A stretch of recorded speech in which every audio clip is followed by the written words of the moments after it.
Bago tayo magumpisa sa ating istorya, i-comment mo naman kung taga saan ka at anong oras ka nanonood ngayon.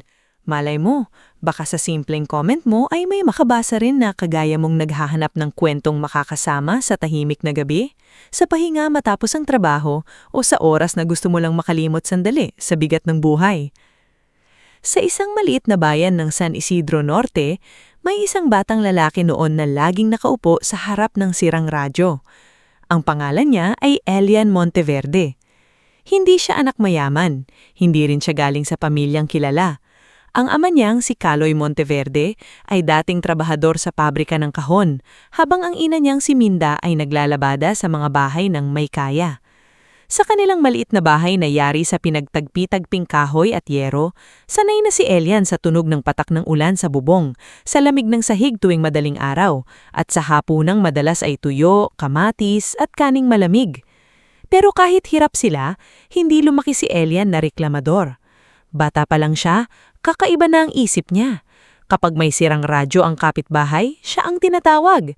Kapag ayaw umandar ang lumang electric fan ni Aling Vespera sa kabilang kanto, siya ang sumusubok magbukas at maglinis ng motor nito. Kapag may batang umiyak dahil nasira ang laruan, si Elian ang tahimik na uupo sa tabi, maghahanap ng alambre, tape at maliit na tornilyo para maibalik ito sa dati. Elian, minsang sabi ng ama niyang si Kaloy habang pinapanood siyang nagkukumpuni ng lumang radyo, "Huwag mong sasayangin ang talino mo dito lang sa barangay." Ngumiti ang batang si Elian habang nakatingin sa maliit na speaker na muli nang tumunog. "Tay, hindi naman sayang kung may napapasaya akong tao." Napabuntong hininga si Kaloy. May pagmamalaki sa mata niya pero may takot din. Takot na baka hindi sapat ang kanilang kahirapan para itulak ang anak pataas. Takot na baka hanggang pangarap lang ang lahat. Ang inang si Minda naman ang palaging nagpapaalala kay Elian na kahit gaano siya katalino, huwag siyang magiging mayabang. "Anak," sabi nito habang tinatahi ang punit na uniforme niya, "ang talino, biyaya iyan, pero ang ugali, ikaw ang pipili kung paano mo gagamitin." Dinala ni Elian ang pangaral na iyon hanggang paglaki niya. Naging eskolar siya sa Maynila. Doon niya unang naranasan ng matulog ng gutom sa boarding house, maglakad ng ilang kilometro para makatipid sa pamasahe, at mag-aral sa ilaw ng convenience store kapag naputulan siya ng kuryente. Maraming beses siyang muntik sumuko. Maraming gabing hawak niya ang lumang cellphone. Gustong tawagan ng ina para sabihing uuwi na lang siya sa probinsya. Pero tuwing may isip niya ang kamay ni Minda na namamaga sa paglalaba at ang likod ni Kaloy na yumuyuko sa bigat ng trabaho sa pabrika, muli siyang bumabangon. Sa Maynila niya nakilala si Isko Ramos, isang masayahing binatang mahilig sa negosyo kahit wala ring pera, at si Leora Chen, isang tahimik ngunit matalas ang utak na kaklase sa Business Technology Seminar. Tatlo silang nagsimula sa maliit na garahe na inuupahan ni Isko sa likod ng lumang apartment. Doon ipinanganak ang idea ng VeraCore Logistics, isang sistemang tutulong sa maliliit na negosyo na mas mapabilis at mapamura ang pagde-deliver ng produkto gamit ang teknolohiya. Noong una, walang naniniwala sa kanila. "Sino ba kayo?" tanong noon ng isang negosyanteng nilapitan nila. "Mga bata lang kayo, wala kayong pangalan." Hindi sumagot si Elian ng pabalang. Tumando lang siya at ngumiti. "Tama po kayo, wala pa kaming pangalan, pero may solusyon po kami." Taon nang lumipas. Mula sa garahe, lumipat sila sa maliit na opisina. Mula sa 3 tao, naging 20. Mula sa 20, naging daan-daan, hanggang ang VeraCore Logistics ay unti-unting nakilala sa industriya. Ngunit sa gitna ng lahat ng iyon, kakaiba ang pinili ni Elian. Hindi siya nagpakita sa media, hindi siya mahilig mag-interview, hindi niya inilalagay ang mukha niya sa mga business magazine. Mas gusto niyang ang kumpanya ang makilala, hindi ang pangalan niya.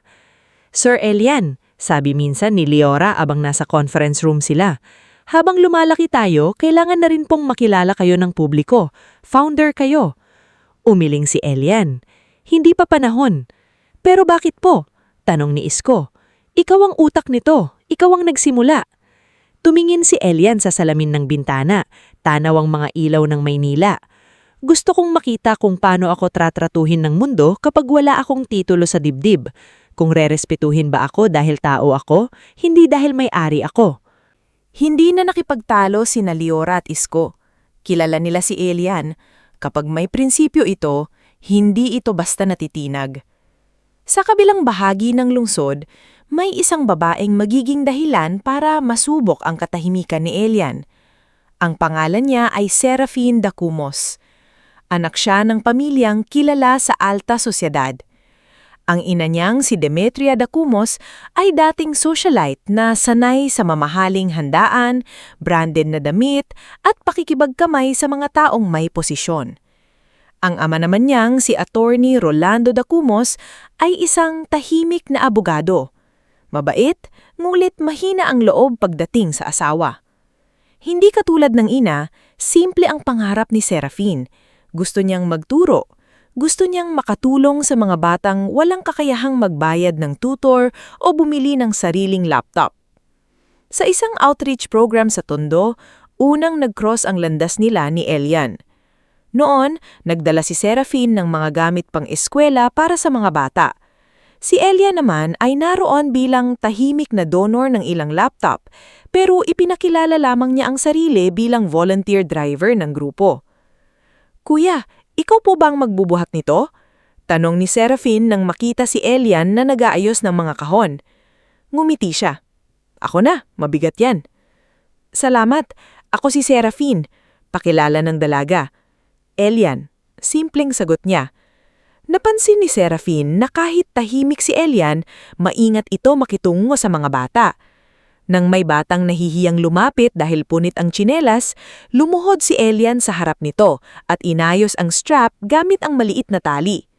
Hindi niya ito pinagtawanan. Hindi rin niya ito kinawawa na parabang kawawa lang. Kinausap niya ito na parang kapantay. "Ayan," sabi ni Elian sa bata. "Pwede ka na ulit tumakbo, pero dahan-dahan lang ha." Napangiti si Serafin. Sa mundo niyang puno ng taong mahilig magpanggap, bihira siyang makakita ng lalaking hindi kailangang magyabang para mapansin. Doon nagsimula ang kanilang pagkaibigan. Madalas silang magkita sa Community Learning Center. Si Serafin ang nagtuturo, si Elian naman ang nag-aayos ng sirang laptop, nagmamaneho ng van ng donasyon, at minsan ay nagluluto pa ng lugaw para sa mga bata. Unti-unti, nahulog ang loob nila sa isa't isa. Hindi sa engranding paraan. Walang mamahaling singsing, walang helicopter, walang bulaklak na galing ibang bansa. Sa halip, may tahimik na pag-aalaga. May payong na inabot sa ulan.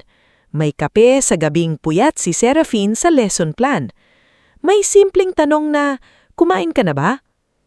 Nang iparilala ni Serafin si Elian sa pamilya, doon unang nasilayan ni Elian ang uri ng mundong matagal na niyang iniiwasan.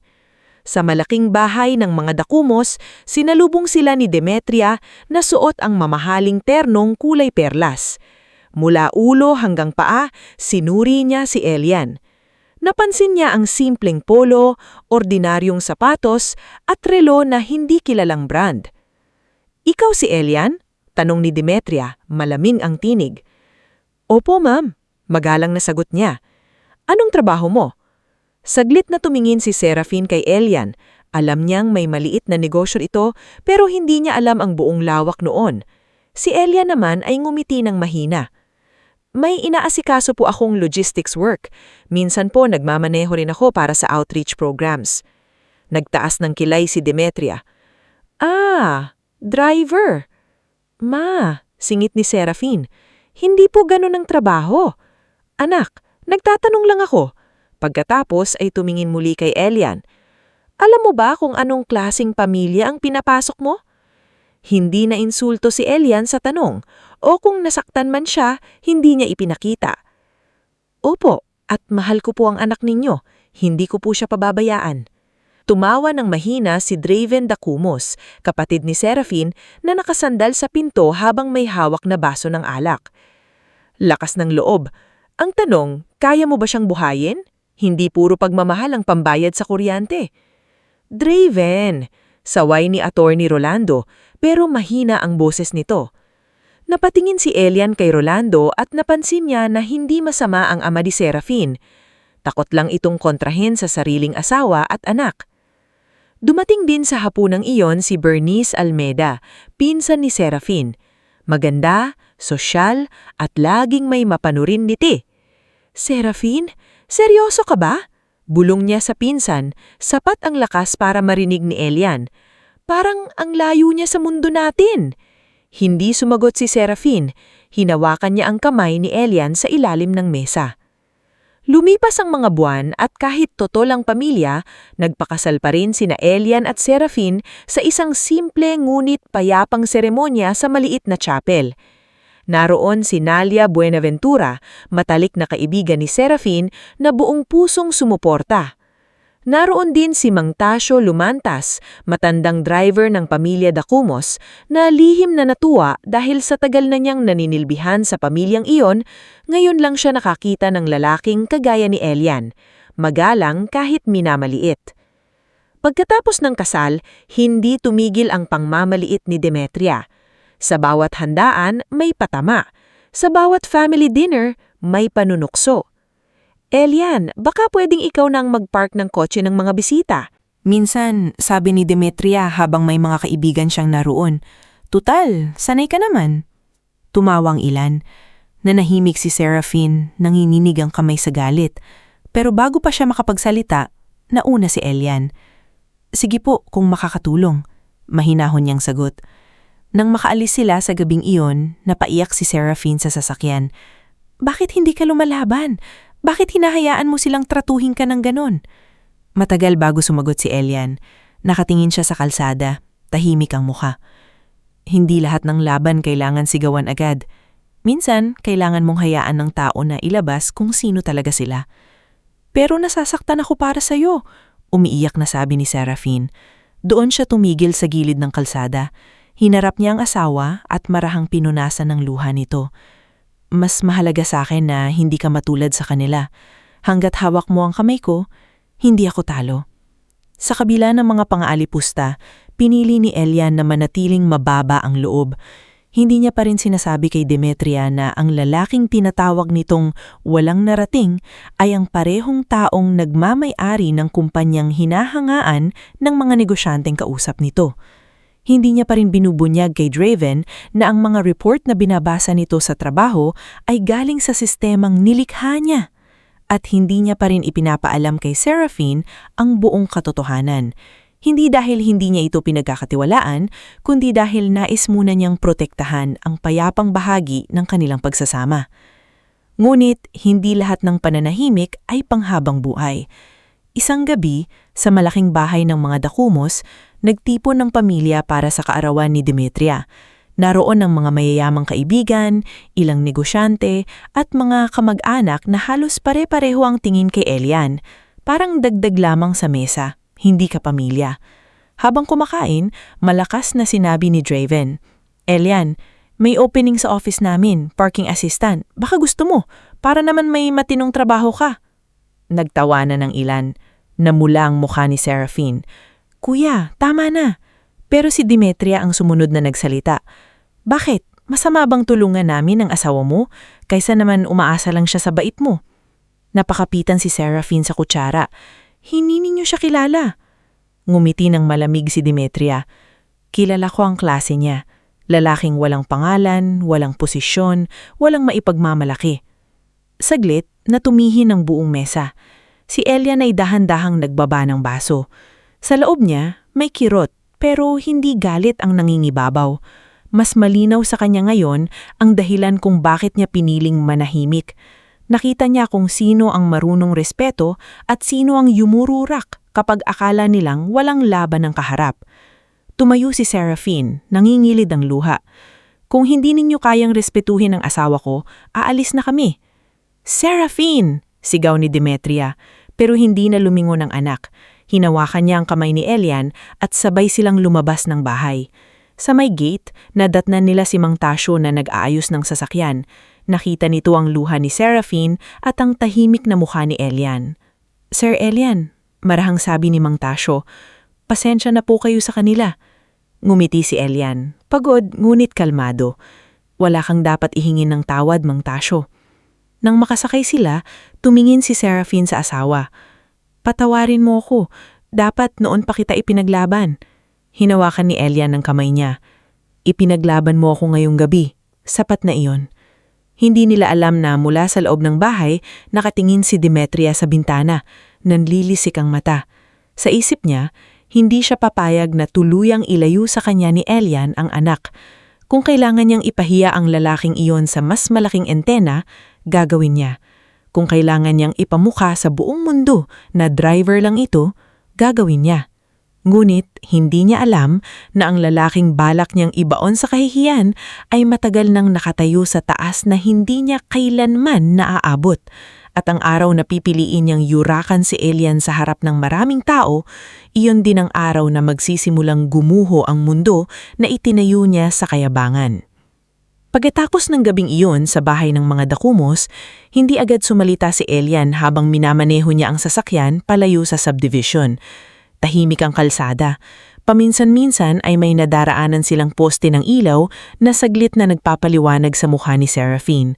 Nangingilid pa rin ang luha ng babae, pero hindi na iyon katulad ng mga luha niya noon. Hindi na iyon luha ng isang anak na natatakot sa galit ng ina. Iyon ay luha ng isang asawa na nasaktan dahil sa ilang taon niyang pagtitiis sa pangmamaliit sa lalaking mahal niya. Elian, mahinang sabi niya habang nakatingin sa labas ng bintana. Hindi agad sumagot si Elian, mas pinili niyang munang ituon ang tingin sa kalsada. Nang huminto sila sa traffic light, saka niya hinawakan ng marahan ang kamay ni Seraphine. Hindi mo kailangang kayanin mag-isa, sabi niya. Pero hindi rin natin kailangang maging katulad nila para lang mapatunayan ang sarili natin. Napalingon sa kanya si Seraphine. Pero bakit parang ikaw pa ang dapat magpakumbaba palagi? Ikaw na ang inaapi, ikaw pa ang tahimik. Saglit nang umiti si Elian, pero may lungkot sa kanyang mga mata. May mga tao kasing kapag sinagot mo agad, akala nila galit lang ang dahilan. Pero kapag dumating ang panahon na katotohanan na ang magsasalita, wala na silang maikakaila. Hindi na nagtanong pa si Seraphine. Sanay na siya sa ganitong sagot ni Elian. Malalim, tahimik, at parang may bahagi ng buhay nito na hindi pa niya lubos na naaabot. Mahal niya ang asawa, pero alam din niyang may pader pa ring nakatayo sa pagitan ng simpleng Elian na kasama niya sa maliit nilang bahay at ng lalaking tila sanay magdala ng bigat na hindi sinasabi kahit kanino. Lumipas ang mga linggo.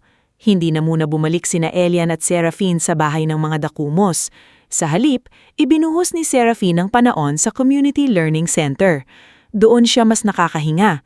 Sa maliit na gusaling pininturahan ng mapusyaw na asul, may mga batang nakapila tuwing hapon para magbasa, gumamit ng lumang laptop o humingi ng tulong sa assignments. Hindi man marangya ang lugar, buhay na buhay iyon sa ingay ng mga batang nangangarap. Isang hapon, habang inaayos ni Seraphine ang mga libro sa lumang estante, pumasok si Nalia Buenaventura na may dalang dalawang supot ng pandesal.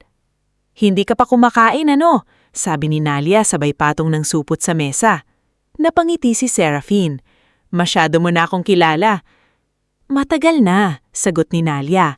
Pagkatapos ay sumilip siya sa labas kung saan si Elian ay nakayuko sa sirang desktop computer ng center.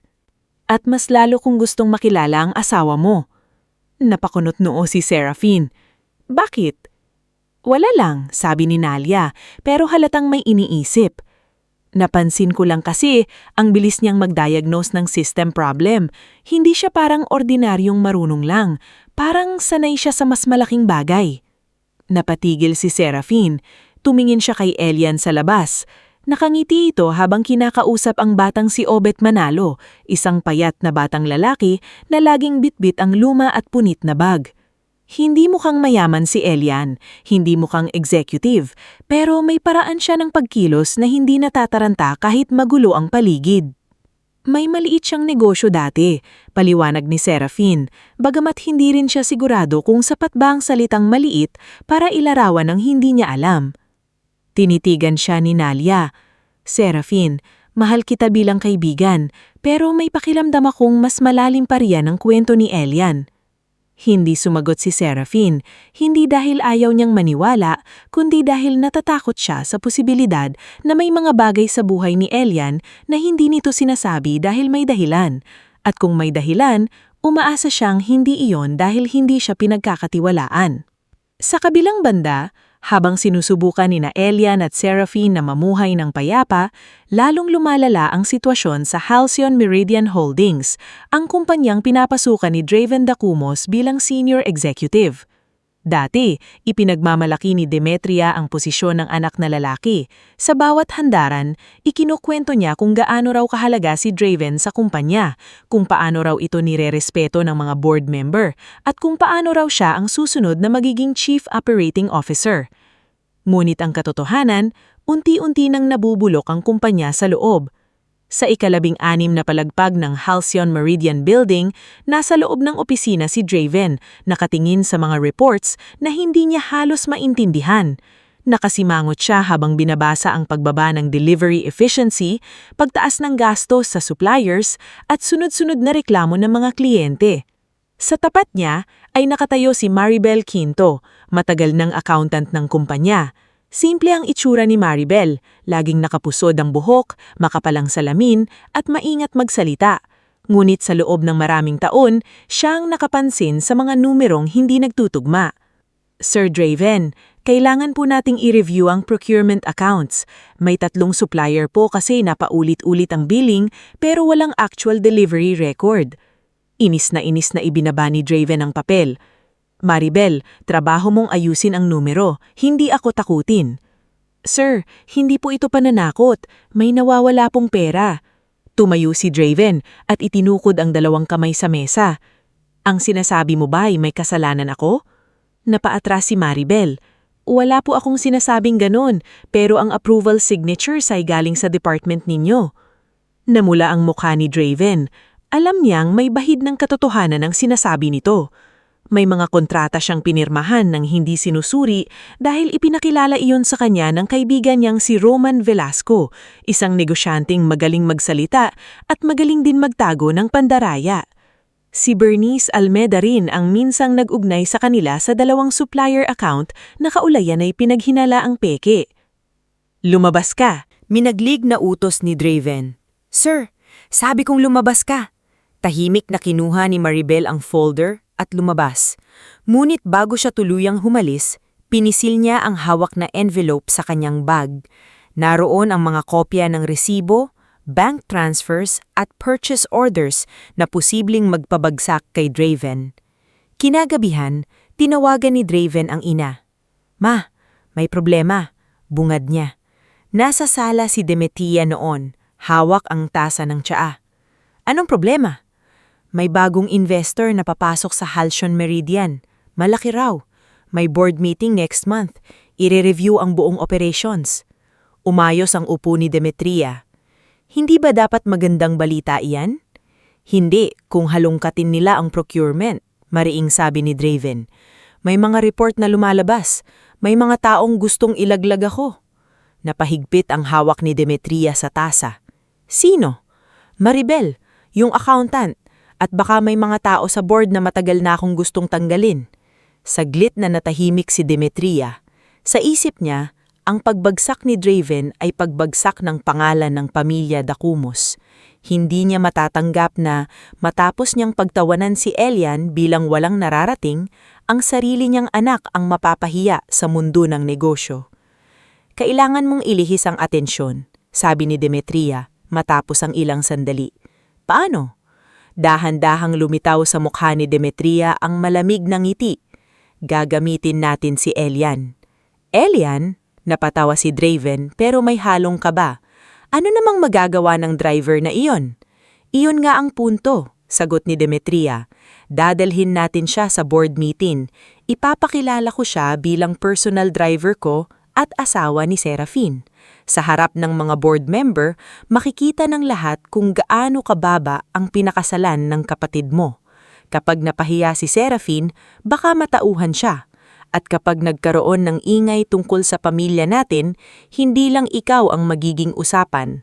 Napangisi si Draven. Sa isip niya, magandang paraan iyon para ibalik ang kontrol sa kapatid at mapagtakpan ang sariling problema. Hindi niya alam na sa likod ng board meeting na iyon may mas malaking puwersang gumagalaw, ang Veracor Logistics, ang kumpanyang itinatag mismo ng lalaking tinatawag nilang driver. Samantala, Sa headquarters ng Veracor, nakaupo si Elian sa dulo ng mahabang mesa. Kasama niya sina Liora Chen, Isko Ramos, Attorney Octavio Iñiguez, CFO Mirela Sarmiento, at Operations Director na si Joaquin Talan. Sa screen sa harap nila ay nakalagay ang pangalan ng Halcyon Meridian Holdings. Sir Elian, sabi ni Liora, confirmed na po. Pumayag na ang board ng Halcyon sa acquisition review. They need rescue capital. Kung hindi tayo papasok, posibleng magsara sila within 18 months. Tumingin si Elian sa report. Hindi siya nagsalita agad. Nakita niya ang bilang ng mga empleyadong posibleng mawalan ng trabaho. Warehouse staff, drivers, dispatchers, clerks, janitors. Hindi lang ito tungkol sa pagbili ng kumpanya. Buhay ng maraming pamilya ang nakataya. Anong nakita sa audit? Tanong niya. Si Mirela ang sumagot. May irregularities sa procurement department.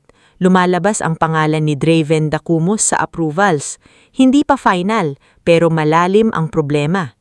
Tahimik na napatingin si Liora at Isko kay Elian. Alam nilang Dacumos ang apelido ng biyanan at bayaw niya. Sir, maingat na sabi ni Isko. Personal na ito. Umiling si Elian. Hindi, huwag nating gawing personal. Kung may kasalanan si Draven, ebidensya ang magsasalita. Kung may inosente, poprotektahan natin. Paano po kung gamitin nila ang relasyon ninyo para guluhin ang meeting? Tanong ni attorney. Saglit na nag-isip si Elian. Naalala niya ang gabing pinagtawanan siya sa hapagkainan. Naalala niya si Serafin na umiiyak sa sasakyan. Naalala niya ang sinabi ni Demetria, lalaking walang pangalan, walang posisyon, walang maipagmamalaki. Hayaan niyo, mahinahon niyang sabi. Kung anuman ang ipakita nila sa araw na iyon ang magiging salamin nila. Tayo, trabaho lang tayo. Ililigtas natin ang kumpanya na dapat iligtas at ilalabas natin ang katotohanan na dapat lumabas. Kinabukasan, dumating si Demetria sa learning center ni Serafin. Hindi siya bumisita para makipag-ayos. Dumating siya na parang reyna pa rin, suot ang mamahaling salamin at may kasamang Bernice na may hawak na designer bag. Serafin, tawag niya habang nagbabasa ang mga bata sa sulok. Kailangan kitang makausap. Nagulat si Serafin. Ma, bakit kayo nandito? Tumingin si Demetria sa paligid. Halatang hindi niya gusto ang amoy ng lumang libro, pawis ng mga bata, at pintura ng lumang pader. May board meeting sa Halcyon Meridian next week. May mga taong pwedeng maging sponsor ng center mo. Sasama ka. Board meeting? Nagdududang tanong si Serafin. Bakit ako? Dahil anak kita. At dahil kailangan mong matutong humarap sa mga tamang tao, hindi puro bata at sirang upuan ang inuuna mo. Napatigas ang mukha ni Serafin. Ma, ang mga batang ito ang dahilan kung bakit ako masaya. Iripag na naman si Bernice.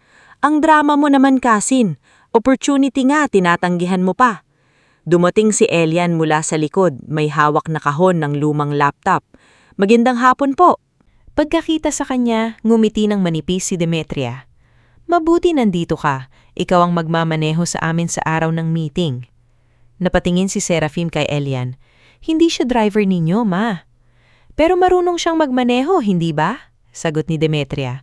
At isa pa, mas maayos kung may kasama tayong marunong maghintay sa parking. Baka kailanganin din namin ng magbubuhat ng gamit. Natahimik ang ilang batang nakarinig. Si Obet Manalo na nakaupo sa tabi ng bintana, napatingin kay Elian na parang gustong malaman kung masasaktan ba ito. Ngumiti lang si Elian. Sige po, ihahatid ko kayo. Elian, bulalas ni Serafin. Tumingin siya sa asawa, mahinahon. Okay lang. Pero hindi okay iyon para kay Serafin. Nang makaalis sina Demetria at Bernice, hinarap niya agad si Elian. Bakit ka pumayag? Alam mong may masama silang balak. Ibinaba ni Elian ang kahon sa mesa. Alam ko. Kung alam mo, bakit? Lumapit siya at hinawakan ng magkabilang balikat ng asawa.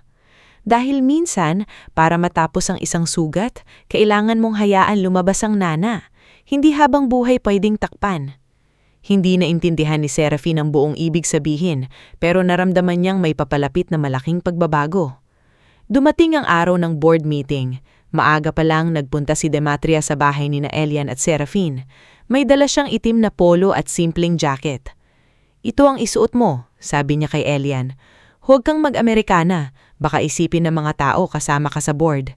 Hindi na napigilan ni Serafin. "Ma, sapat na." Pero si Elian ang kumuha ng polo. "Ayos lang, mas komportable ito." Habang nasa biyahe, tahimik si Serafin sa likod ng sasakyan. Katabi niya si Demetria, samantalang si Elian ang nagmamaneho. Sa passenger seat naman si Bernice, abala sa cellphone at paminsan-minsang tumatawa ng pabulong. Pagdating nila sa mataas na gusali ng Halcyon Meridian, bumaba si Draven sa entrance, nakasuot ng mamahaling suit. Nakangisi siya nang makita si Elian sa driver's seat. "Perfect," sabi niya. "Mukha ka talagang bagay sa role mo." Bumaba si Elian at binuksan ang pinto para kay Serafin, hindi para magpakaalibin, kundi dahil asawa niya ito at nais niyang manatiling kalmado kahit anong mangyari. Pagpasok nila sa lobby, nakita ni Elian sa gilid si Mang Tasio na isinama pala ni Demetria bilang backup driver. Napatingin ang matanda sa kanya, puno ng pag-alala. "Sir Elian," bulong ni Mang Tasio, "sigurado po ba kayo rito?" Tumanggo si Elian. "Huwag kayong mag-alala, Mang Tasio. Malapit nang matapos ang matagal nang dapat matapos." Sa elevator, ramdam ni Serafin ang bigat ng hangin. Hawak niya ang kamay ni Elian, ayaw bitiwan. Si Demetria naman ay nakangiti na parang handa ng panoorin ng palabas na siya ang nagsulat.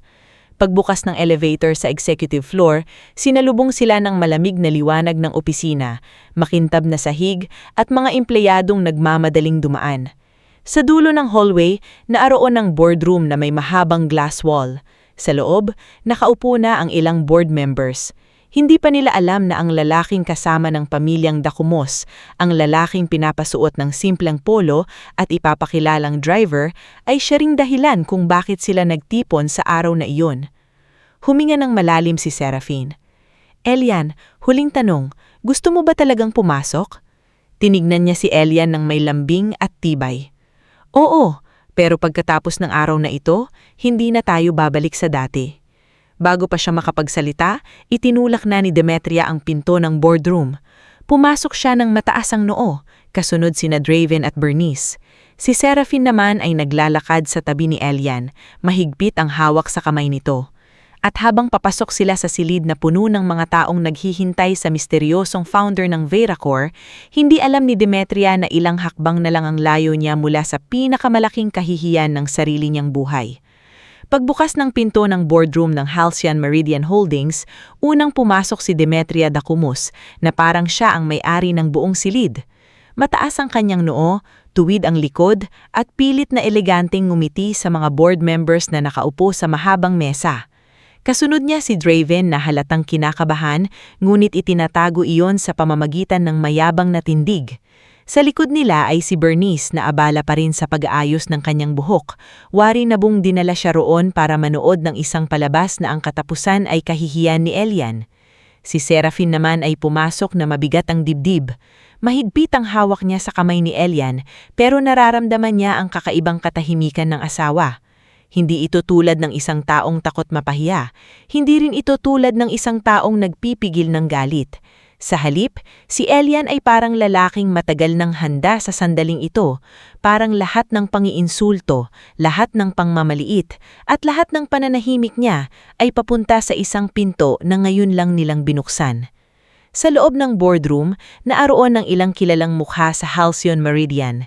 Si Chairman Basilio Ardena, isang matandang negosyanteng may puting buhok at seryosong tingin. Si Celestine Puno, legal advisor ng kumpanya, na kilalang istrikta sa dokumento. Si Gregor Malabanan, board member na laging nakatingin sa kita bago sa kapakanan ng empleyado. Naaroon din ang ilang department heads na tahimik na nagbubulungan, ramdam ang tensyon dahil sa papasok na bagong investor. "Good morning, everyone," sabi ni Demetria kahit wala naman siyang opisyal na posisyon sa board. "Pasensya na po kung medyo marami kaming kasama. My son Draven invited us and of course kasama ka rin ng anak kong si Serafin." Tumanggo ang ilan, bagaman halatang nagtataka kung bakit naroon ang buong pamilya Dacumos sa isang sensitibong board meeting. Pagkatapos ay bahagyang lumingon si Demetria kay Elian. Doon lumitaw ang matagal niyang inihandang ngiti. Ang ngiti ng taong gustong sumakit nang hindi sumisigaw. At ito naman, dagdag niya habang itinuro si Elian, ang personal na driver ko ngayong araw. Siya rin ang asawa ng anak ko kaya pasensya na kung naisama sa loob. Hindi naman nakikialam, tahimik lang naman siya. Parang may malamig na hangin na dumaan sa silid. May ilang board member na umiwas ng tingin, halatang hindi komportable sa paraan ng pagpapakilala. May isang batang executive sa gilid na napayuko sa folder niya. Sa kabilang dulo ng mesa, napangisi si Draven habang si Bernice ay bahagyang tumawa at bumulong. At least malinaw na kung saan siya bagay. Napakapit si Serafin sa kamay ni Elian. Nanginginig ang daliri niya at sa unang pagkakataon ay hindi niya alam kung sisigaw ba siya o iiyak. Ma, huwag mong gawin ito. Pero hindi siya pinansin ni Demetria. Mas lalo pa nitong tinaasan ng boses. Relax, Serafin. Wala naman akong sinabing masama. Totoo lang naman eh. Driver siya ngayon, di ba? Doon tumingin si Elian kay Demetria. Wala siyang inis sa mukha, ngulit may lalim sa mga mata niya na tila tumagos sa lahat ng taong nasa silid. Tama po kayo, mahinang niyang sabi. Ako po ang nagmaneho sa inyo papunta rito. Mas lumawak ang ngiti ni Demetria. Akala niya ay tuluyan ng nagpakumbaba si Elian. Narinig ninyo? Marunong naman siyang lumugar. Ngulit bago pa makapagsalita si Draven, bumukas ang kabilang pinto ng boardroom. Pumasok ang 5 tao na agad nagpabago sa ihip ng hangin sa silid. Una si Leora Chen, matikas sa kanyang dark blue suit, dala ang makapal na folder ng acquisition documents. Kasunod si Isko Ramos, mas formal kaysa sa dati niyang masayahing itsura, ngunit bakas sa mukha ang emosyon. Nasa likod nila si Attorney Octavio Yiniguez, may hawak na leather case, si CFO Mirela Sarmiento, tahimik ngunit matalimang tingin, at si Joaquin Talan, Operations Director ng Vera Core Logistics. Biglang tumayo si Chairman Basilio. Miss Chen, we've been expecting you. Tumanggo si Leora ngunit hindi agad siya lumapit sa chairman. Hindi rin siya tumingin kay Draven. Ang mga mata niya ay dumiretso kay Elian. Sa sandaling iyon napansin ni Draven ang kakaibang katahimikan ni Leora. Nanlamig ang palad niya. Kilala niya si Leora Chen. Ilang beses na niyang nabasa ang pangalan nito sa business reports. COO ito ng Vera Core Logistics, ang kumpanyang papasok para iligtas ang Halion Meridian. Ngunit bakit nakatingin ito kay Elian? Lumapit si Leora sa kinatatayuan ni Elian. Sa harap ng lahat, bahagya siyang yumuko. Sir Elian, handa na po ang board para sa presentation ninyo. Parang may sumabog na katahimikan sa loob ng silid. Natigilan si Serafin. Dahan-dahang napalingon siya kay Elian. Sir Elian? Bulong niya. Halos hindi lumabas ang boses. Si Demetria ay napako sa kinatatayuan. Ang ngiti niya ay unti-unting nawana, napalitan ng pagkalito. Anong ibig mong sabihin? Kay Leora. Bakit mo siya tinatawag na sir? Hindi sumagot si Leora sa kanya. Hanglip si Isko Ramos ang lumapit kay Elian. Sa sobrang emosyon, hindi niya napigilan ang sarili.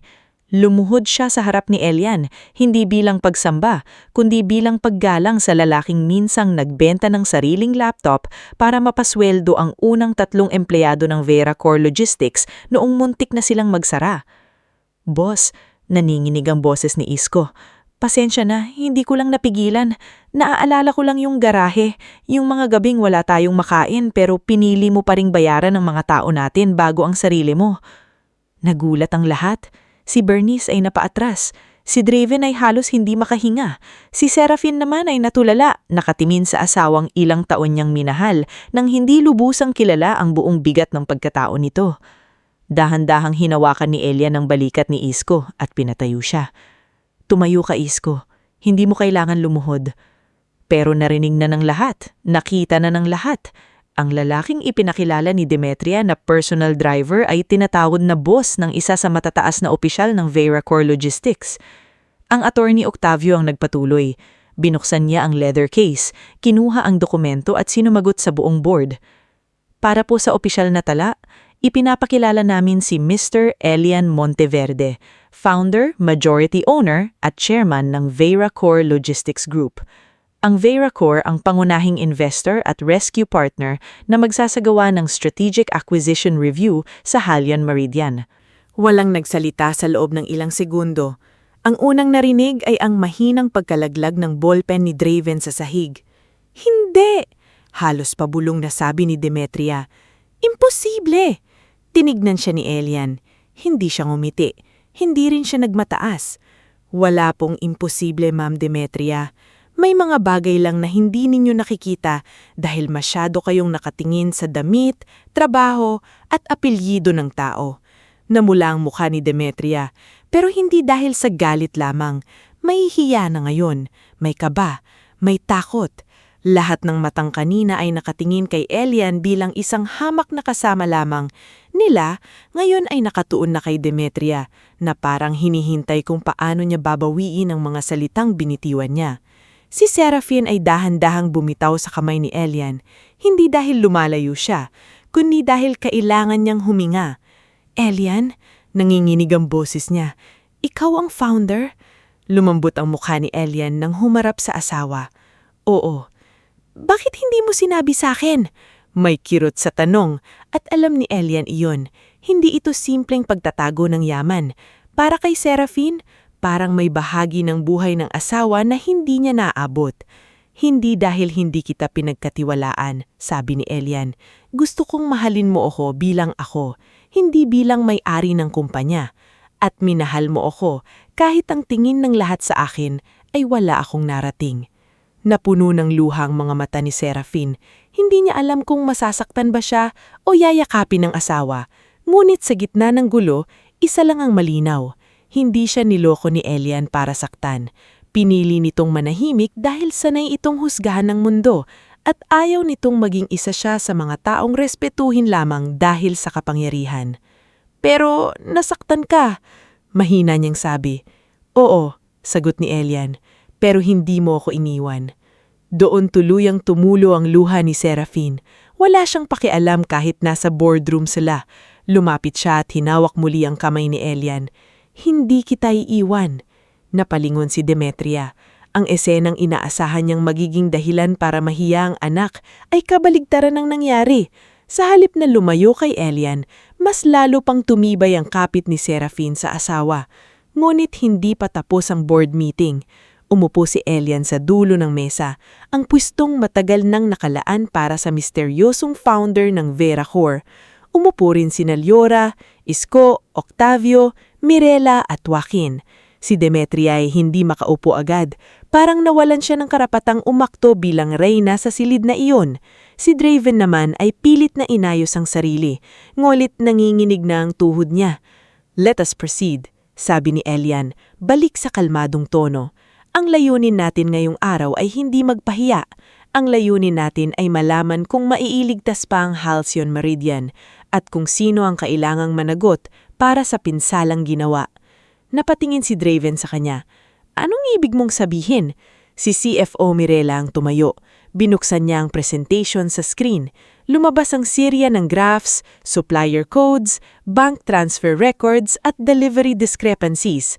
Sa preliminary audit, paliwanag ni Mirela, may 3 supplier accounts na paulit-ulit na binayaran ng Halcyon Meridian kahit walang katumbas na delivery record.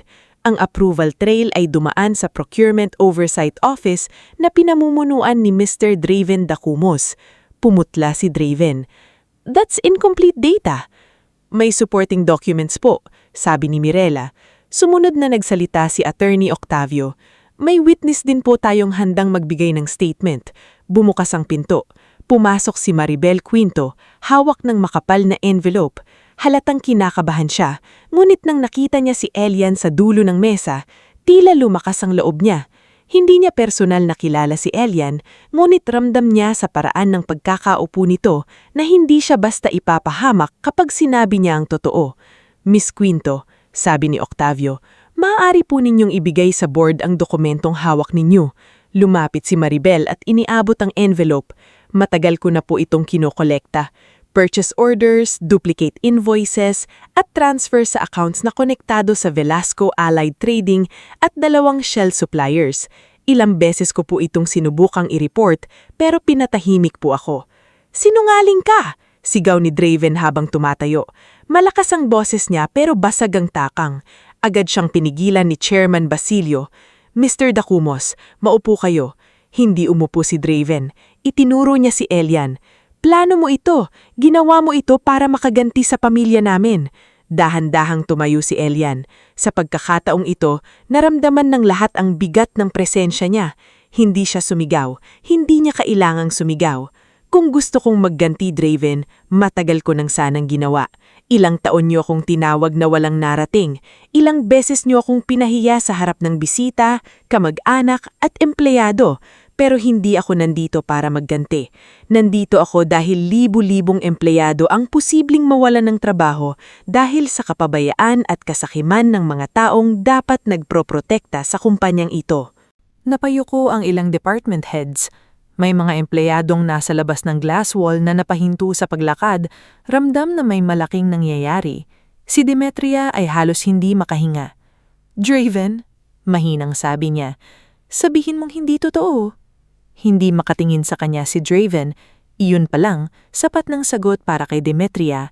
Ang anak na ipinagmamalaki niya, ang anak na ginamit niyang panukat laban kay Elian, ay nakatayo ngayong nanginginig sa harap ng mga dokumentong maaaring sumira sa kanya. Si Bernice, na kanina ay kampanteng nanonood, biglang namutla nang lumabas sa screen ang pangalan ng isa sa supplier accounts. "Bakit nandyan ang pangalan ko?" Pabulong niyang tanong. Tumingin sa kanya si Mirela. "Miss Bernice Almeda, lumilitaw po na ginamit ang inyong identification records bilang incorporator sa isa sa supplier accounts. Iimbestigahan pa po kung direktang may partisipasyon kayo o ginamit lamang ang pangalan ninyo." "Draven?" Baling ni Bernice sa pinsan. "Ano ito?" Hindi sumagot si Draven. Sa kanyang katahimikan, unti-unting nagkakawasak ang alyansang binuo nila sa yabang at panlalamang. Huminga ng malalim si Elian. "Effective immediately, pending the full investigation, Mr. Draven Dacumos will be suspended from all operational authority. All procurement approvals under his department will be frozen. Veracor will assign an independent transition team to protect employees and clients. Hindi natin isasara ang kumpanya, aayusin natin ito." Napaangat ang tingin ni Chairman Basilio. "Mr. Monteverde, ibig sabihin tutuloy pa rin ang rescue acquisition kahit may ganitong problema?" "Oo," sagot ni Elian.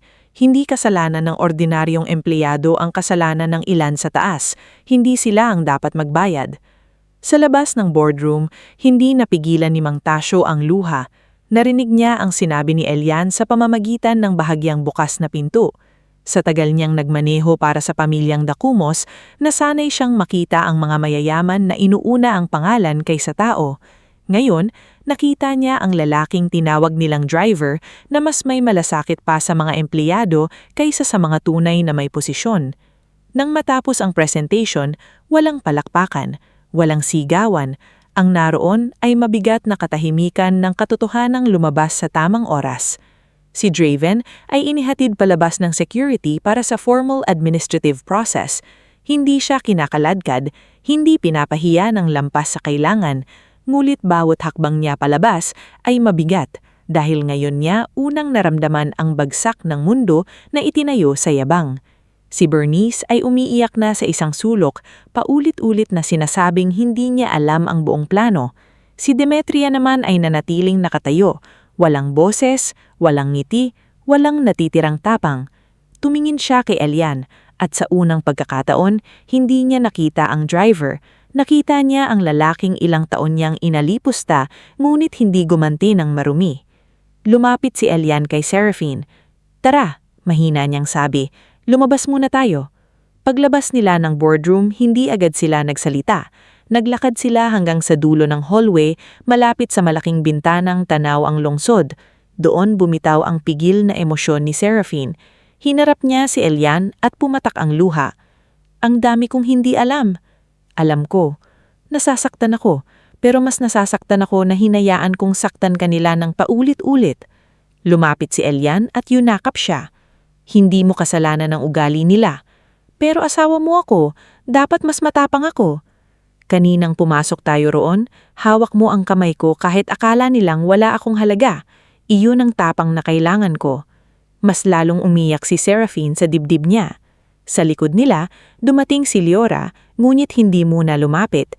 Binigyan niya sila ng sandali. Si Isko naman ay tahimik na nakatayo sa malayo, pinupunasan ng mata. Halatang naaalala niya lahat ng pinagdaanan nila sa simula. Maya-maya, lumapit si Liora. "Sir, may press waiting downstairs but we can decline her now." Umiling si Elian. "Walang press statement mayon. Ayokong gawing palabas ang pagbagsak ng kahit sino. Unahin ang employees. Ipaalam sa kanila na tuloy ang sahod, tuloy ang operasyon, at may transition support." Tumanggi si Liora.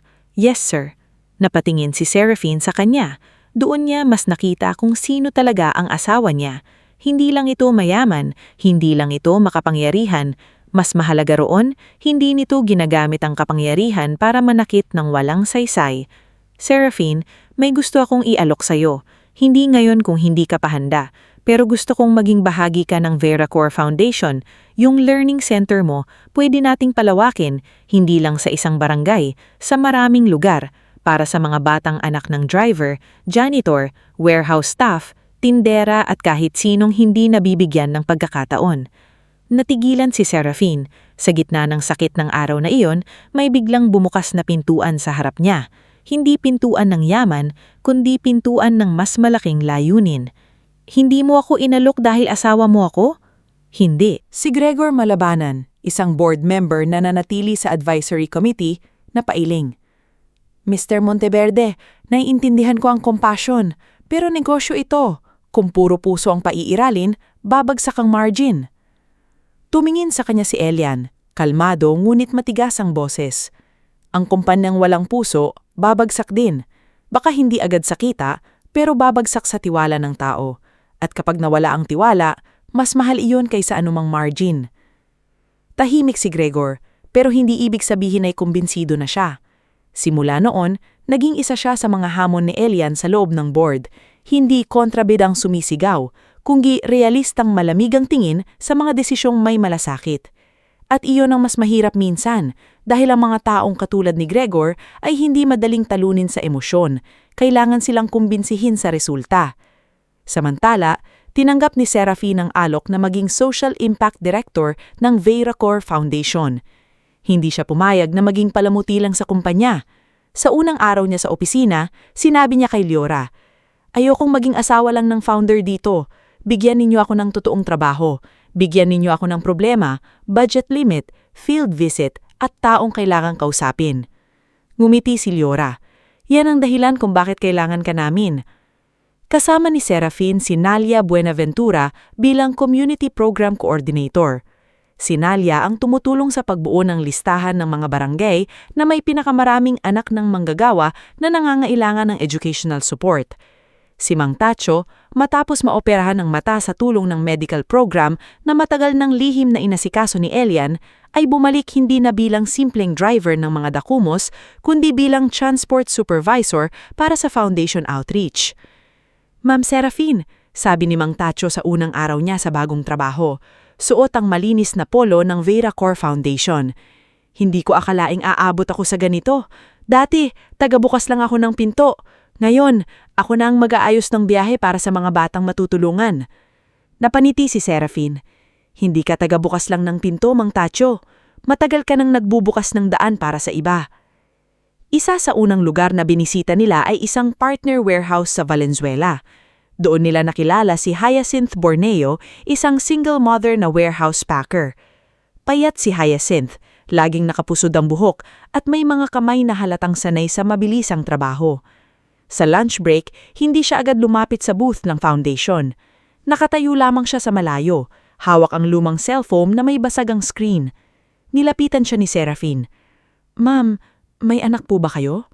Nagulat si Hyacinth. "Opo, isa po. Si Kiko, grade 6. "Mahilig po ba siyang mag-aral?" Biglang lumiwanag ang mukha ni Hyacinth, pero agad ding napalitan ng lungkot. "Sobra po. Mahilig sa robot-robot. Lahat ng sirang laruan ng kapitbahay, binubuksan niya. Kaso, minsan po wala kaming pambili ng gamit sa school. Matalino po siya, ma'am. Ako lang po yata ang kulang." Hinawakan ni Seraphine ang kamay niya. "Hindi kayo kulang. Pagod lang kayo sa buhay na masyadong mabigat."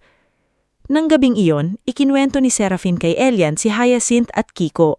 Tahimik na nakinig si Elian at sa bawat salitang sinasabi ng asawa, naaalala niya ang sariling pagkabata. Ang batang nag-aayos ng radyo sa ilalim ng bubong na tumutulo, ang batang walang tambili ng bagong gamit pero may isip na gustong lumipad. Kailangan nating gawing full scholarship ang unang batch, hindi lang school supplies. Kailangan may mentorship, transportation support, meals, at access sa computer lab. Gawin natin, sabi ni Elian. Hindi ba malaki ang gastos? Malaki, sabi niya, pero mas malaki ang mawawala kung hindi natin gagawin.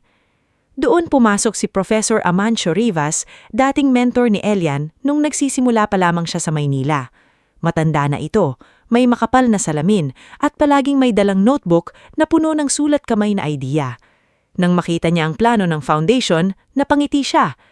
Elian, sabi ni Professor Amancio, nung estudyante ka, lagi mong sinasabi na kung yayaman ka, gagawa ka ng paaralan na walang batang mahihiyang pumasok dahil luma ang sapatos.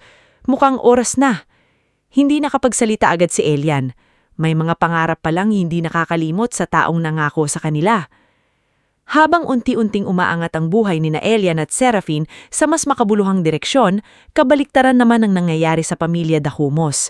Si Draven ay pansamantalang tinanggal sa posisyon at humarap sa investigasyon.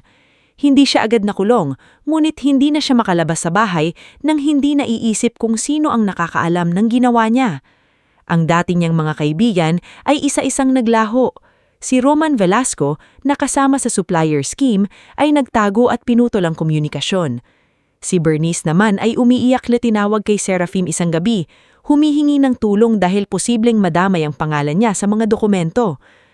Hindi ko alam na ganito kalalim, umiiyak na sabi ni Bernice sa telepono. Akala ko papel lang iyon. Akala ko favor lang kay Draven. Matagal bago sumagot si Serafin. Nasa tabi niya si Elian, tahimik na nakikinig. Bernice, hindi ko kayang burahin ang ginawa mo, pero kung magsasabi ka ng totoo, tutulungan ka naming hindi ka madurog ng kasinungalingan. Sa unang pagkakataon, walang panunuya sa boses ni Bernice. Patawad, Serafin. Sa lahat. Hindi agad sinabi ni Serafin na pinapatawad niya ito. Hindi pa siya handa, ngunit hindi rin niya ito pinabayaan. Si Demetria naman ay parang nawala sa sariling mundo. Matapos ang board meeting, unti-unting lumayo ang mga kaibigan niyang dating laging kasama sa lunch, charity gala at salon appointment. May ilang hindi sumasagot sa tawag niya. May ilang sumasagot ngunit halatang nagmamadali. Ang pinakamasakit, may mga balitang kumakalat sa social circle nila. Hindi tungkol kay Elian na driver, kundi tungkol kay Demetria na nagpahiya ng sariling manugang na siya palang may-ari ng kumpanyang dapat nilang respetuhin. Sa malaking sala ng bahay Dacumos, madalas siyang nakaupo mag-isa. Ang mga mamahaling vase, chandelier at imported na sofa ay nandun pa rin, ngunit wala nang dating kinang sa paningin niya. Si Attorney Rolando na ilang taong nananahimik, unti-unti na ring nagkaroon ng lakas ng loob. Isang gabi, nadatan niya si Demetria na nakatitig sa lumang larawan ni Serafin noong bata pa ito. Nakangiti, hawak ang isang medalya sa school. Hindi siya umalis kay Elian, sabi ni Rolando. Hindi lumingon si Demetria. Huwag mo akong sermonan. Hindi sermon ito. Katotohanan. Umupo si Rolando sa tapat niya. Matagal nang humihingi ng respeto ang anak natin. Hindi mo narinig kasi ang hinahanap mo ay pagsunod. Pumatak ang luha ni Demetria pero mabilis niya iyong pinunasan. Ginusto ko lang naman ng magandang buhay para sa kanya. Hindi, malungkot na sabi ni Rolando. Ginusto mo ang buhay na maganda sa mata ng ibang tao. Walang naisagot si Demetria. Dahil sa unang pagkakataon, hindi niya maitulak ang katotohanan palayo. Lumipas pa ang ilang linggo. Naging abala ang Vera Core Foundation sa paghahanda ng unang anniversary gala para sa scholarship program. Hindi ito gaya ng mga sosyal na gala ni Demetria noon. Ang venue ay simple ngunit maliwalas. May larawan ng mga batang scholar, may display ng kanilang proyekto, at may maliit na entabladong pag-aakyatan ng mga magulang na dating hindi pinapansin ng lipunan. Bago ang event, nakatanggap si Serafin ng isang liham. Hindi text, hindi email, sulat kamay, galing kay Demetria. Matagal niyang tinitigan ng sobre bago buksan. Nakaupo siya sa opisina ng foundation, katabi ang bintanang tanawang mga batang naglalaro sa courtyard. Anak, Hindi ko alam kung may karapatan pa akong tawagin kang anak matapos ang lahat. Hindi ako susulat para ipagtanggol ang sarili ko. Hindi rin ako susulat para pilitin kang bumalik. Gusto ko lang sabihin na sa unang pagkakataon, nakikita ko na ang mga bagay na sinira ko. Hindi ko alam kung paano humingi ng tawad sa paraang paniniwalaan mo, pero kung papayagan mo ako, gusto kong makinig, kahit minsan lang. Mama.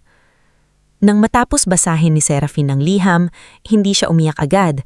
Sa halip, parang may lumang pinto sa dibdib niya na bahagyang bumukas. Naroon pa rin ang sakit.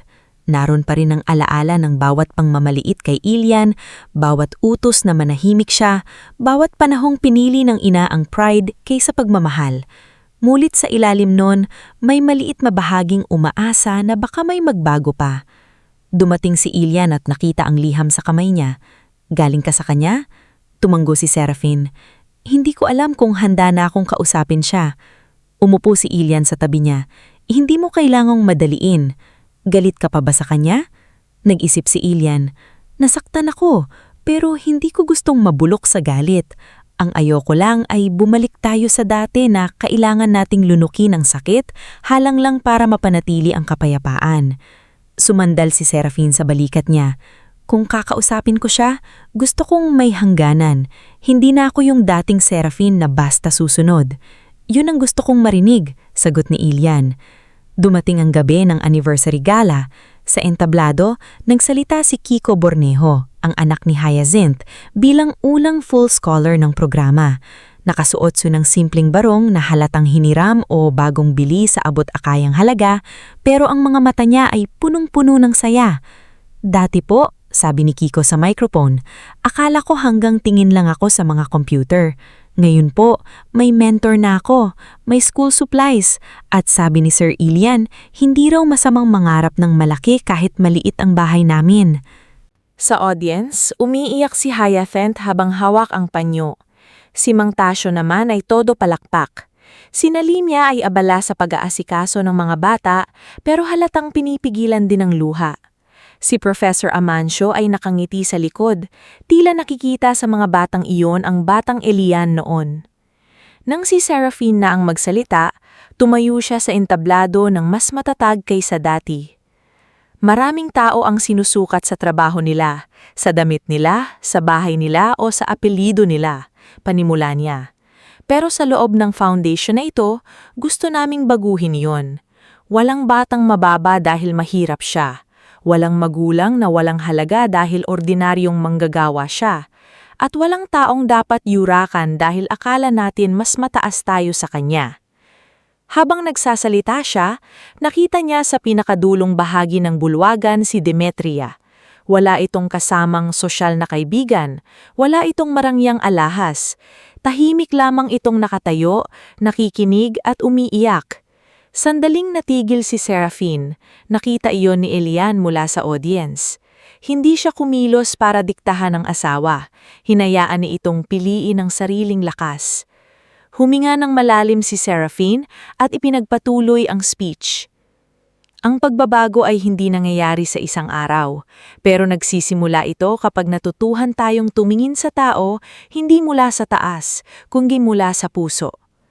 Sa gabing iyon, hindi pa niyakap ni Serafin si Demetria. Hindi pa rin sila nagkaayos ng buo. Ngunit matapos ang programa, lumapit siya sa ina, tumigil sa harap nito at tahimik na nagsabi, "Narinig ko ang liham mo." Napaluha si Demetria. "Anak!" Itinaas ni Serafin ang kamay, hindi para itaboy siya kundi para linawin ang hangganan. Hindi pa ako handang kalimutan ang lahat, pero handa akong makinig. Isang araw. Hindi ngayon, pero isang araw. Para kay Demetria, iyon ang unang maliit na liwanag matapos ang mahabang dilim na siya rin ang gumawa. Sa kabilang bahagi ng bulwagan, pinanood ni Elian ang mag-ina. Hindi niya hiniling na matapos agad ang sugat. Hindi niya hiniling na magpanggap silang buo na ang wasak. Ang mahalaga, hindi na sila bumabalik sa dating siklo ng pananahimik at pang-aapi.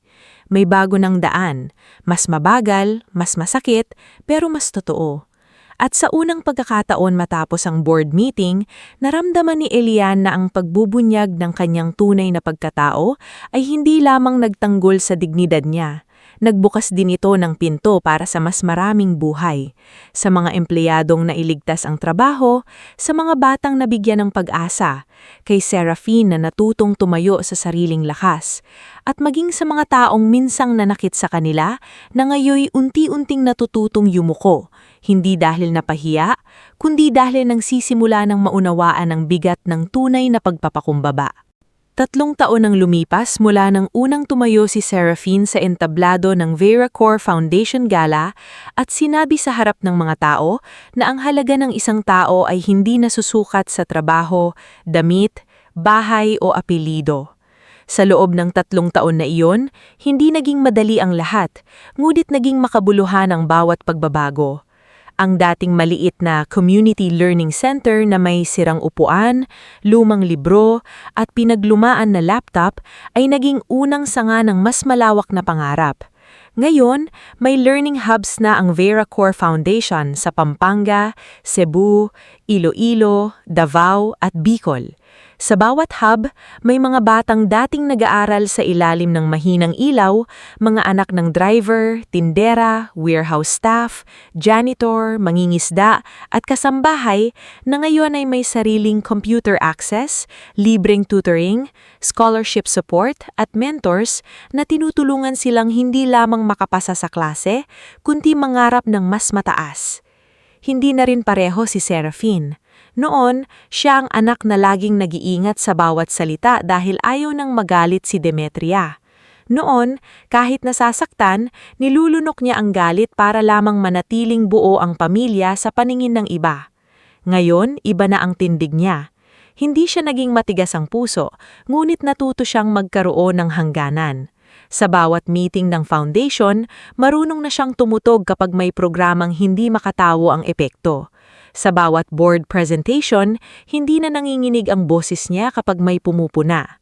At higit sa lahat, hindi na niya hinahayaan na ang pagmamahal sa pamilya ay maging dahilan para payagan ng pang-aapi. Si Elian naman ay nanatiling chairman ng VeraCore, ngunit kahit mas kilala na siya ngayon sa industriya, hindi pa rin nagbago ang ugali niyang mas gusto ang tahimik na pagtulong kaysa maingay na papuri. May mga business magazine na nag-offer ng cover story tungkol sa kanya. May mga conference na gustong gawing sentro ang buhay niya bilang mystery founder turned public leader, ngunit madalas niyang tanggihan ang labis na pagpapasikat. "Sir, malaking exposure po sana iyon," minsang sabi ni Leora Chen sa kanya habang nasa opisina sila. Numiti lamang si Elian. "Mas kailangan ng scholars natin ng exposure kaysa sa akin." Napailing si Leora pero nangumiti rin. Ganyan talaga kayo kahit kilala na nagtatago pa rin sa trabaho. Hindi na ako nagtatago, sagot ni Elian. Pinipili ko lang kung saan mas may kabuluhan ang presensya ko. At totoo yun. Tuwing Sabado, pumupunta siya sa iba't ibang learning hub para makipag-usap sa mga estudyante. Hindi siya nakaupo sa malaking opisina roon. Kadalasan makikita siyang nasa workshop room, nakaluhod sa tabi ng batang nag-aayos ng maliit na robot, o kaya ay nakikinig sa batang kinakabahan dahil unang beses nitong sasali sa science competition. Isa sa pinakamalaking patunay ng bunga ng kanilang programa ay si Kiko Borneo, ang anak ni Hyacinth. Ang dating batang nahihiya dahil wala silang pambili ng gamit sa school ay naging pambato ng foundation sa National Robotics Competition. Sa tulong ni Professor Amancio Rivas, nakagawa si Kiko ng prototype na tinawag niyang Kalinga Lift, isang maliit na assistive cart na kayang tumulong sa warehouse workers na maglipat ng mabibigat na kahon nang hindi napipilyaan o nasasaktan ng likod. Sa araw ng competition, nakaupo sa audience sina Hyacinth, Seraphine, Elian, Mang Tasio, Nalia at Professor Amancio. Nanginginig ang kamay ni Hyacinth habang pinapanood ang anak sa entablado. "Ma'am Seraphine," bulong niya, "parang panaginip lang po. Dati po, iniisip ko lang kung saan kukuha ng pamasahe si Kiko. Ngayon, nasa national stage na siya." Hinawakan ni Seraphine ang kamay niya. "Hindi pa naginip yan, Hyacinth. Bunga yan ng sipag ninyo." Nang tawagin ang pangalan ni Kiko bilang grand winner, tumayo ang buong grupo. Umiiyak si Hyacinth. Si Mang Tasyo ay halos mapasigaw sa tuwa. Si Elia naman ay tahimik na pumalakpak, ngunit nangingilid ang luha. Sa batang iyon, nakita niya ang sarili niya noon. Ang batang mahirap, marunong mangarap, at kailangan lang ng isang taong maniniwala. Habang umuunlad ang foundation, unti-unti ring umusad ang buhay ng mga taong minsang naging dahilan ng sugat. Si Draven Dacumos ay hindi nakaligtas sa bunga ng kanyang kasalanan. Matapos ang mahabang imbestigasyon, napatunayang may mananagutan siya sa maling procurement approvals at sa pagkawala ng malaking halaga ng pera sa Halion Meridian. Hindi siya basta nakulong dahil pumayag siyang makipagtulungan sa otoridad, tumistigo laban kay Roman Velasco at tumulong mabawi ang ilang pondo. Ngunit mabigat ang kapalit. Kinailangan niyang ibenta ang kondo niya, 2 sasakyan at ilang mamahaling gamit upang makabayad sa settlement. Higit sa lahat, na-ban siya sa executive position sa loob ng ilang taon. Noong una, galit na galit siya kay Elian. Akala niya isinira siya nito. Akala niya ay pinagplanuhan siya. Ngunit nang lumipas ang panahon at nakita niyang hindi kailanman ginamit ni Elian ang kaso para ipahiya siya sa publiko, unti-unti niyang naintindihan na ang tunay na sumira sa kanya ay ang sarili niyang yabang. Isang araw, sa isang maliit na partner warehouse sa Bulacan, nagtrabaho si Draven bilang ordinaryong operations trainee. Wala na siyang sariling opisina, wala na siyang secretary, wala na siyang mamahaling leather chair. Suot niya ang simpleng uniform ng warehouse staff at hawak ang clipboard habang natututo kung paanong magbilang ng inventory. Sir Draven, sorry po, Draven na lang pala, sabi ng isang batang empleyadong si Ramil, halatang hinahiya. Saglit na napatingin si Draven sa kanya. Noon baka nagalit siya, noon baka ipinaalala niya ang apelido niya. Ngunit ngayon, huminga lamang siya ng malalim at nagsabing, okay lang, Draven na lang. Sa unang pagkakataon, natutuhan niyang ang respeto ay hindi pala hinihingi sa pamamagitan ng posisyon. Pinaghihirapan ito sa araw-araw. Mabagal ang pagbabago niya, ngunit totoo. Hindi siya biglang naging perpekto. May mga araw pa ring bumabalik ang yabang. May mga araw pa ring nahihirapan siyang tumanggap ng utos mula sa taong mas mababa ang pinag-aralan.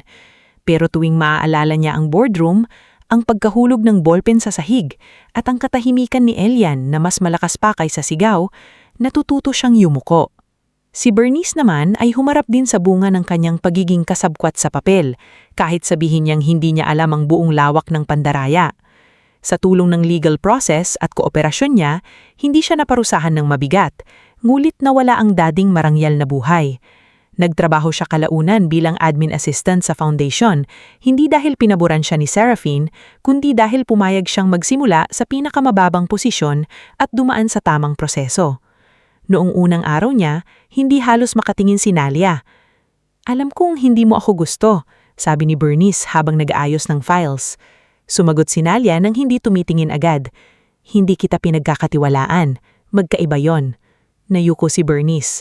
Fair enough. Iyon ang simula ng mabagal niyang pagbawi. Hindi siya agad pinatawad ng lahat. Hindi rin siya agad naging mabait sa mata ng mga taong nasaktan niya. Ngunit natutuhan niyang magtrabaho ng walang palakpak, tumulong ng walang picture, at humingi ng tawad nang hindi hinihinging agad siyang yakapin. Pinakamabagal ang pagbabago ni Demetria. Matapos ang gabing sinabi ni Seraphine na handa siyang makinig balang araw, halos 1 taon pa ang lumipas bago sila nagkaroon ng tunay na pag-uusap. Hindi iyon nangyari sa mamahaling restaurant o sa malaking bahay ng mga Dacumos. Nangyari iyon sa isang maulang hapon sa Learning Hub sa Quezon City. Dumating si Demetria nang walang driver, walang makapal na alahas at walang kasamang kaibigan. Bitbit niya ang isang lumang baonan na may kupas na sticker ng bulaklak. Nasa opisina si Seraphine noon, nagre-review ng scholarship applications kasama si Nalia. Nang sabihin ng staff na naroon ang kanyang ina, saglit siyang natigilan. Tinawagan niya si Elian, hindi para magpaalam, kundi para ipaalam na handa siyang harapin ito. Nang pumasok si Demetria, ibang-iba siya sa dating babaeng mataas ang noo sa boardroom. Payat na siya ng kaunti, mas simple ang damit, at may pagod sa mga mata. Inilapag niya ang baonan sa mesa. Ito yung baonan mo nung grade 2 ka, mahina niyang sabi. Tinago ko. Hindi ko alam kung bakit ngayon ko lang naisip dalhin. Tinignan ni Seraphine ang baonan. Naalala niya ang batang sarili na gustong-gustong ipakita sa ina ang star stamp sa notebook. Ngulit madalas ay abala ito sa bisita at social events. "Bakit kayo nandito, ma?" tanong niya. Hindi malamig, pero hindi rin malambing. Napaiyak si Demetria bago pa makasagot. "Dahil pagod na akong ipagtanggol ang maling bersyon ng sarili ko." Tahimik si Serafin. Dumating si Elian at tumayo sa tabi ng asawa. Hindi siya nagsalita. Hinayaan niya si Demetria. Huminga nang nanginginig ang matanda. "Elian, Serafin, hindi ko kayo minahal ng tama. Minahal ko ang imahe ng pamilyang gusto kong makita ng ibang tao. Pinahiya kita, Elian, dahil akala ko mababa ka. Pero ang totoo, ako ang mababa ang puso. At ikaw, anak, pinili kong kontrolin ka kaysa intindihin ka." Pumatak ang luha ni Serafin pero hindi siya agad lumapit. "Hindi mabubura ng paghihingi ng tawad ang lahat," sabi niya. Tumanggo si Demetria. "Alam ko. Hindi ibig sabihin na dahil umiyak ka, babalik tayo sa dati." "Hindi ko na hinihingi ang dati," sagot ni Demetria. "Gusto ko lang magkaroon ng pagkakataon na maging mas maayos, kahit huli na." Doon nagsalita si Elian. "Tatanggapin ko ang paghihingi ninyo ng tawad. Pero kailangan ninyong maintindihan, Ma'am Demetria, ang respeto ay hindi binabawi sa isang araw. Pinapatunayan iyon araw-araw, lalo na kapag wala kayong nakukuhang kapalit." Tumanggo si Demetria habang umiiyak. "Handa akong magsimula sa wala." At totoo nga, nagsimula siya sa wala. Hindi bilang benefactor na nagpapapicture, hindi bilang socialite na nangunguna sa event, kundi bilang volunteer na tahimik na nag-aayos ng pagkain para sa mga bata sa weekend reading program. Nung una, marami ang naiilang sa kanya, pati si Mang Tasyo ay hindi agad komportable. Ngulit nang makita nilang hindi na siya naguutos, hindi na nanlalait at marunong nang magsabing salamat at pasensya na, unti-unting lumambot ang paligid. Dumating ang huling malaking pagsubok nang masunog ang isang lumang warehouse ng partner company dahil sa electrical fault. Walang namatay, ngunit maraming manggagawa ang pansamantalang nawalan ng trabaho at gamit. Mabilis na nag-organisa ng VeraCore Foundation ng emergency fund. Sa meeting, nagulat si Serafin nang dumating si Demetria dala ang isang maliit na kahon ng alahas. "Ibenta niyo ito," sabi ni Demetria. Nagulat si Serafin. "Ma, sigurado kayo?" Tumanggo si Demetria. "Matagal kong ginamit ang mga yan para magmukhang mahalaga. Mas mabuti siguro ngayon, makatulong naman sa totoong mahalaga." Si Draven ay nagboluntaryo rin sa warehouse recovery. Nakita siya ni Elian na nagbubuhat ng mga kahon kasama ng ibang workers. Pawis na pawis siya. Marumi ang uniform pero hindi nagrereklamo. Lumapit si Elian. "Kumusta?" Napatangin si Draven sa kanya, halatang nahihiya. Mabigat pala talagang trabaho nila. "Oo. Dati report lang sila sa akin. Head count, labor cost. Ngayon ko lang sila nakita bilang tao." Hindi na nagsalita ng mahaba si Elian. Tumanggo lang siya. May mga aral na hindi kailangang dagdagan ng sermon kapag ang buhay na mismo ang nagturo. Sa 5th anibersaryo ng VeraCore Foundation, pinili ni Elian at Serafin na idaos ang pagtitipon hindi sa mamahaling hotel, kundi sa unang community center kung saan sila nagkakilala. Mas maayos na ito ngayon. May bagong pintura, maliwanag na library, computer lab at maliit na garden sa likod. Ngulit pinalatili nila ang ilang lumang upuan bilang paalala kung saan nagsimula ang lahat.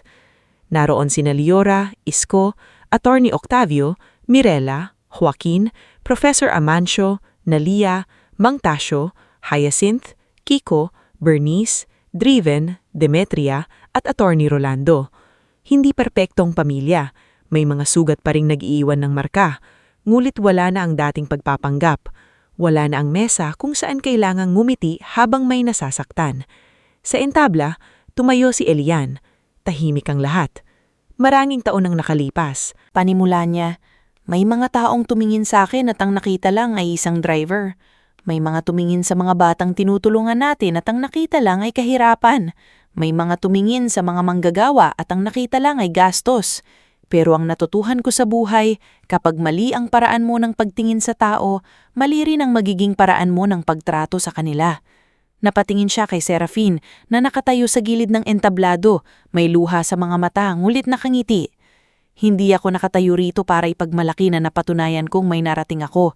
Nakatayo ako rito para sabihin na walang taong dapat munang yumaman, sumikat o magkaroon ng titulo bago respetuhin. Ang dignidad ay hindi premyo. Karapatan ito ng bawat tao. Nagpalakpakan ng mga tao. Sa gitna ng palakpakan, tahimik na umiyak si Demetria. Hindi na iyon luha ng kahihiyan.